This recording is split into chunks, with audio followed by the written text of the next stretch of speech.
பால்க் வளைகுடாவுல தமிழ்நாடு அரசு அமைச்ச இந்த காப்பகத்துக்கு IUCN, அதாவது பன்னாட்டு இயற்கை பாதுகாப்பு சங்கம் அங்கீகாரம் கொடுத்திருக்கு.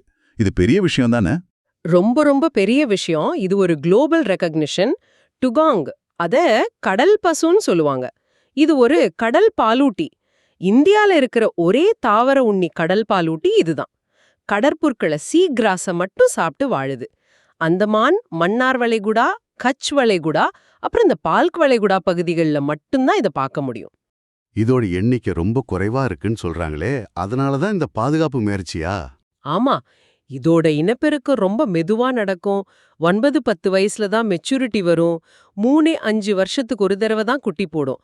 ஆயுசு 70 வருஷம் வரைக்கும் இருந்தாலும் இந்த மெதுவான இனப்பெருக்கத்தால இதோட எண்ணிக்கை அதிகமாகிறது கஷ்டம். அதனால IUCN பட்டியல்ல இதே பாதிக்கப்படக்கூடியவை வல்னரபிள்னு வகைப்படுத்தியிருக்காங்க.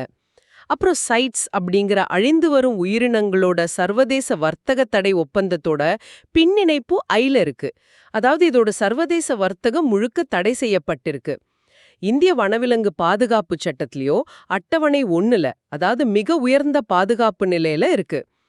இந்த பால்க் வளைகுடா காப்பகம் டுகாங்குகளுக்கும் அதுங்க வாழ்ற கடற்புல் படுகைகளுக்கும் பாதுகாப்பு கொடுக்குது.